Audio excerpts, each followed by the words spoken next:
Hey guys, Slater Magic here, and the spoilers just won't stop, and neither will I. I might have to make a two-parter, a three-parter, or four-parter today, which would put me up right until about not going to sleep. So we'll see, but let's start out with Mishra's research desk, and of course I, along with all of you, misread it as deck. And I was thinking, what horrible archetype is that? So it's a 1-drop artifact. You pay 1, tap it, sack it, exile the top 2 cards of your library, choose one of them until the end of your next turn. You may play that card, and then it has Unearth. 1 generic, 1 red. Well, it's kind of ballsy, probably a pretty good card for draft. I don't know how this would fit into every color, but I feel like the whole Unearth red thing is going to throw people off, even though the top is perfectly fine. But I don't know, if you're playing blue, you already have better ways to do this. Next up, Epic Confrontation. Story Spotlight card, because duh, might as well read it. You've let yourself grow old and your light is dimming. Shall we talk one last time, or must I slay you now? By the way, the very next line in the book, this is absolutely true, was Urza saying you can't hug your children with Phyrexian arms. Hey, look at this cool bowl I got at the thrift shop, and then he accidentally drops it, and then it just says kaboom and the book ends. Very dramatic ending. So it's a 2-cost green sorcery. Target creature you control gets +1/+2 till end of turn. It fights target creature you don't control. That's right, a true actual fight. None of this, oh, it deals damage equal to its power. We wanted to just give a kill spell to green with absolutely no limit, basically. Getting real sick of that. This brings it back to what it's supposed to be, and it's about dang time. Next up, Phylagi Excavation. It's 5-cost green sorcery. Create 3 tapped Power Stone tokens. You gain 3 life. Really? They did that in the color that already ramps? Next up, Fog of War. I wonder if this is a fog card. Let's find out. 3-cost green instant common. Uh-oh. Fog in the common slot, they've done that before. It didn't go over well in sealed or draft. You gain 1 life for each creature on the battlefield. Prevent all combat damage that will be dealt this turn by creatures with power 3 or less. Ooh, so you can get through. I kind of like that, and it's appropriate cost. I mean, I could see it. Better than just straight up Fog, which is incredibly annoying. I mean, Settle the Wreckage and Aetherize effects are worse, but still. I mean, there's nothing wrong inherently with Fog. The problem is with Turbo Fog. So if they print another one, until next rotation, they have made a mistake. So next up, Gaia's Gift. It's a 2-cost green instant. Put a 1/1 counter on target creature you control. It gains Reach, Trample, Hexproof, and Indestructible till end of turn. Holy crap, that's ridiculous. Guys, we're not printing counter spells in green. Well, you are. Next up, Tanos' Tinkering. It's 4-cost green instant. Put 2 1/1 counters on target artifact, creature, or land you control. Untap that permanent. If it isn't a creature, it becomes a 0/0 creature in addition to its other types. Ooh, that's a very flexible ambush, but it costs 4 because it's in the common slot and because it's so good. I like it though. That's a pretty good card. Maybe not for constructed, but just in general, I like the style. And like I said, I'm very focused on draft because standard constructed ain't going to be what you're playing after this. Oh, no. If you thought that the destruction for the Brothers' War was only contained to the lore, I've got news for you. So, next up, Third Path Iconoclast. It's a 2-cost. Is it colored? Oh, no. 2/1, creature human monk. Whenever you cast a non-creature spell, create a 1/1 colorless soldier artifact creature token. Great. Thanks. I hate it. Next up, Goblin Firebomb. Oh, geez, we're doing this again. It's a 1-cost artifact with flash. And if you pay 7 and tap it, sacrifice Goblin Firebomb, destroy target permanent. I don't understand the point of this other than to get a cheap, artifact ETB off your turn, I guess? I don't know. 7's a little high. Next up, Phylagi Vanguard. I can read. It's a 4-cost white-red 2/3 creature human soldier with first strike. And whenever Phylagi Vanguard or another creature enters the battlefield under your control, target creature gets +2/+0 until end of turn. Pretty overpowered considering what color it's in, but it's a 4-drop, and that deck is currently way faster than this and half of it rotated, so not too worried. This is an insane card in draft, though. Next up, Su-Chi Cave Guard. It's an 8-cost 8/8 artifact creature construct with vigilance. It has Ward 4, which is pretty nutty, and when it dies, add 8 colorless mana to your mana pool. Until end of turn, you don't lose this mana as steps and phases end. That is hard to get rid of, and he gives you the middle finger on the way out. I feel like this is actually a little powerful to be in the uncommon slot. I mean, 8, okay, you might be saying, oh, that's unplayable. Power Stones? Next up, Thran Power Suit. It's a 2-cost artifact equipment. Nice. Equipped creature gets +1/+1 for each aura and equipment attached to it and has Ward 2. And then it's only equipped 2. Okay, that is just neat. It's unique, it stacks, it doesn't scale the ward. It kind of makes you go all in, but you don't have to use auras, you just can. I mean, it's just a balanced, interesting card. Every card should be like this. Next up, Tocassia's dig site. I bet they're digging up some really stale bread. Well, it's a land, it's a comet, it comes in untapped, but it taps for colorless, and if you pay 3, you tap it, you surveil 1, which is scribe it, you could toss it into the graveyard if you say no. Looks like it would go in a control enabler deck, which I'm becoming very aware of looking at these spoilers, but we'll see what happens. Next up, Mishra's Onslaught. It's a 4-cost red instant. Choose 1, create 2 1/1 colorless soldier artifact creature tokens, or create creatures you control get +2/+0 till end of turn. Okay, good optionality, but it's another 4-cost red card. I know people won't respond well to that, but you could probably make it work. Next up, Audacity, what I'm using right now to record this. How about that? It's a 1-cost green enchantment aura, enchant creature. An enchanted creature gets +2/+0 and has trample. When it's put into a graveyard from the battlefield, draw a card. I mean, it's only a 1-drop. You don't have to oh no, they lost an aura, let's compensate them because their stupid all-in strategy failed because of 1 kill spell. Okay, calm down, Watsy, it's a 1-cost. With it being +2 ongoing for 1, it almost should have a downside, not an upside. Next up, Obstinate Baloth. It's a 4-cost 4/4 creature beast, and when it enters battlefield, you gain 4 life. If a spell or ability an opponent control causes you to discard this card, put it onto the battlefield instead of putting it into your graveyard. Yeah, that'll teach them. Hand disruption decks are so annoying.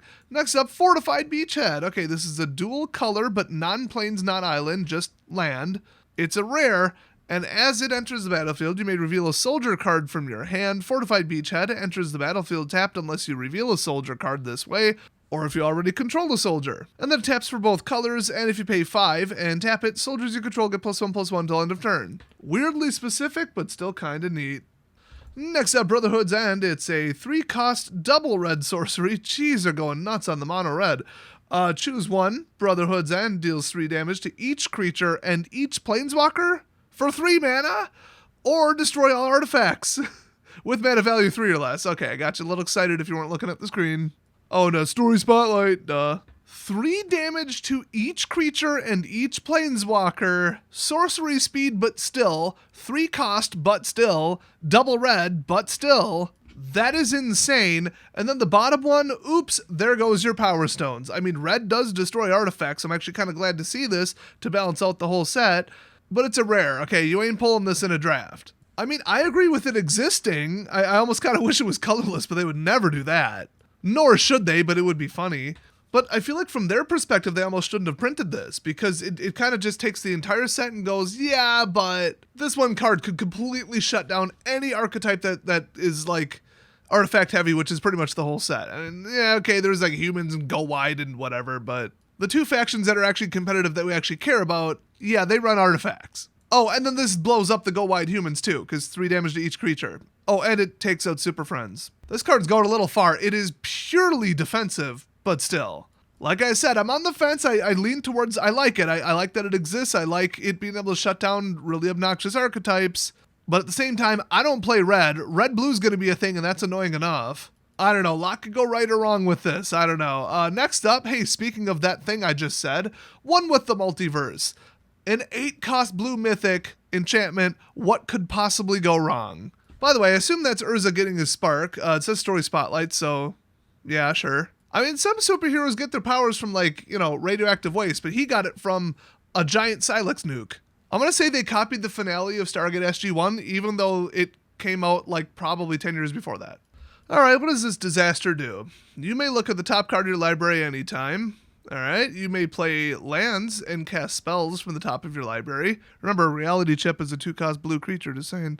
Once during each of your turns, you may cast a spell from your hand or the top of your library without paying its mana cost. Okay, this is actually an appropriate free casting card, which I think I said that about another card in the set. It is amazing that they nailed both of them. So, I mean, you already got 8 into it. You can cast whatever you want off the top of your library, including lands, so not cast but play. And then when you hit a little speed bump of, oh, that is a little more than the mana I have, okay, I'll just do this one for free. It's like Fate Foretold from, I want to say, Hour of Devastation. If not that, then I'm on Cat, where you had to build it up over time. Well, you got to build this up, you know, over time, except it's not exposed on the battlefild. Now, that card ended up being, I think, like $15, so, you know, just saying. But it kind of scaled with your turns. It was actually a little much, but, it was fun. I played it. I kind of liked it. You can do a free casting right. Look, if you see my gameplay or my live streams lately, I have unlimited mana, okay? And I can draw from the top of my library all I want with like 4 different sources. That is what the deck does. So at the end of the day, what the hell's the difference? So I don't hate this, but my gosh, is this going to be fun to see in other formats where you could probably cheat it in for like 0. I'm curious what you guys think. Put your comment down below. Do you love it, hate it, indifferent, worried? Kind of hungry, I don't know. Next up, Mechanized Warfare. It's a 3-cost double red again enchantment. If a red or artifact source you control would deal damage to an opponent or a permanent an opponent controls, it deals that much +1. I thought for sure they were going to say double, but then I remembered that they reeled it in a little bit for this set, but this set, boy, it's not about individual cards that are overpowered because there's only a handful of them, which still kind of worked for New Capenna, although that one Ascendancy makes me want to throw up, among a couple other cards. But it's the type of gameplay and the type of deck archetypes that they're pushing and enabling with this set that is very hazardous. And I can tell by the comments, a lot of you get it because you've been playing Magic long enough to see this coming. Some of you don't. And those of you who don't have allegedly already unsubbed. Oh, boo-hoo. But you're in for a rude awakening. This is not going to do good things to standard. In rotation, like 75% fixed magic. That's why I'm so pissed about this. So next up, Obliterating Bolt. It's a 2-cost red sorcery and deals 4 damage to target creature or planeswalker. If that creature or planeswalker would die this turn, exile it instead. Oh, harsh. So next up, Thopter Architect. It's a 4-cost white 2/3 human artificer creature, and when an artifact enters the battlefield under your control, target creature gains flying until end of turn. I don't even get a Thopter out of it? Come on. No wonder they probably lost. I don't know, everybody lost in this war. That's why we should just end the dispute right now with Russia by sending them 24 Choco Dunker Donuts from Quick Trip. Tell me I'm wrong. Tell me that would end the war, because you're wrong. You cannot angrily invade another country over greedy BS crooked reasons when you've got one of those Choco Dunkers in each hand and a big smile on your face. Anyway, next up we got Simeon's Simulacrum, aka Robo-Monkey. It's a 3-cost 2/1 artifact creature ape. I already love it. And when it enters the battlefield, put 2 1/1 counters on target creature you control, and then unearth 4. That's just a solid card. So don't pass this up in draft if you see it. It is a rare, but like if you see it, don't think, oh, it's off color. Oh, that's green. No, that's a dang good card with just the top of it. Next up, Fallujah Rack Dragon Engine. It's an 8-cost artifact creature dragon, you guys, and it has 5/5 flying, and if you pay 2, it gets +1/+0 until end of turn, or as I like to call it, appropriately costed fire breathing. Thank you very much. So you can bring out the prototype version. It's a 1/3, but you only have to pay 3, but it is partially red. You still get the fire breathing, though. I mean, it's not a good card, but that's the point. That effect is kind of crapping when you make it cost double. People don't play it, but when you make it cost 1, people do play it. And it's way too powerful. So next up, Reconstructed Thopter. It's a 3-cost 2/1 flying and unearth 2. Artifact creature Thopter, by the way. Yeah, why not rebuild it? They're very simplistic. Next up, Sonjos de Aso e Oleo. The Song of Acai Berry Oil? That must be what it is. Oh, I was so cerca. It's Steel and Oil Drums. It's a 1-cost black sorcery, and target opponent reveals their hand, choose up to 1 artifact creature card from it, then choose an artifact or creature card from the graveyard, and exile the chosen cards. Y también es un story spotlight. Mishra's nightmares with Phyrexia rumbled with screams of agony and twisted metal groans. The sounds continued long after he woke up. Yeah, he somehow, I guess, survived the blast. So did Urza, which I think both are absolute BS. Apparently, Urza wasn't even in the coffin, despite the picture of him standing next to the coffin and still on the same plane. All right. I mean, maybe his friend, what's his face, who built it, he's in there, Thanos or whatever. I mean, he was. It's just I'm trying to explain the art. Like, it really is misleading. But yeah, I guess Mishra woke up in Narnia, and by Narnia, I mean hell. So Phyrexia in Narnia. Although if they got some Steel and Oil drums, you'd be like, oh man, this place sucks. This is horrible. Hey, that drum though. It's a good beat. Next up, Siege Veteran, a card that by name I have been warned about in past comments. This gun be good. It's a 3-cost white creature human soldier 2/2. What's wrong with that, everybody? Moving on. Just kidding. At the beginning of combat on your turn, put a 1/1 counter on target creature you control. Oh, good, because we needed Luminarch Aspirant back. At least it doesn't cost 2. That is actually a really big difference. Then also, whenever another non-token soldier you control dies, create a 1/1 soldier or colorless soldier artifact creature token. Wouldn't that make him an artificer then?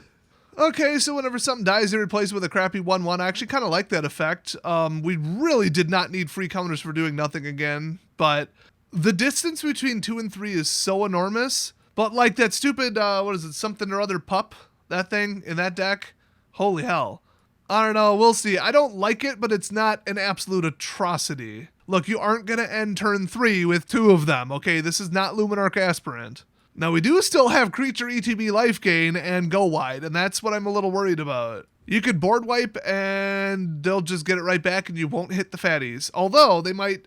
No, they would temporarily sink. Like, if you -2'd everything, and then their power and toughness are equal to the number of creatures, you might kill them too. But, I don't know, Adelaide or whatever, Adelaide, whatever her name is, I think she has enough toughness to survive certain sweepers. Yeah, I don't know. I don't like this card, but we'll see what happens. Next up, Battlefield Butcher. It's a 3-cost black 1/4 human soldier, and if you pay 5 and tap it, each opponent loses 2 life. This ability costs 1 less to activate for each creature card in your graveyard. So the harder they're beating you, the harder you zap them. If self-mill wasn't a thing, this would be a very funny card. Next up, it's Thopter Mechanic, a blue 2-cost 2/1 creature human artificer, and whenever you draw your second card each turn, put a 1/1 counter on Thopter Mechanic. What does that have to do with anything? And then whenever Thopter Mechanic dies, create a 1/1 colorless Thopter artifact creature token with flying. I guess they really wanted to calm down on the Thopters after the last couple times that they put them in the game. That second part really isn't very good, but oh man, rewarding them for overdrawing while they let you guard? Not a fan of that, I'm telling you. Blue control. Blue stall, blue overdraw, not liking it. Mono blue is looking like the strongest Power Stone archetype too, that's not good. Next up, Machine Over Matter. It's a 2-cost blue instant, and the spell costs 1 less to cast if you control an artifact creature. I thought it said or, that would be ridiculous. Return target non-land permanent to its owner's hand, which is actually hilarious if it's some giant 9/9, but they'll just recast it. Oh good, story spotlight. The warlord decreed that only someone who could move the statue would be strong enough to marry the princess, so Urza moved it. Well, that's cheating. So that's it for today's spoilers, unless I do another video. I'm kind of on the fence about doing one here or doing one on my other channel because I have the script written. And by other channel, I mean other channel. Yes, I have a whole bunch. No, I don't promote it much because I don't want people that are uninterested in the topic coming over to it, because that's just people who won't view the content. If you already know, you know. So, hey, thanks for hanging out on this one, though. Don't forget to subscribe if you want more Magic content, which if you made it to the end of this video, you clearly do. So, thank you very much, and I'll see you guys next video.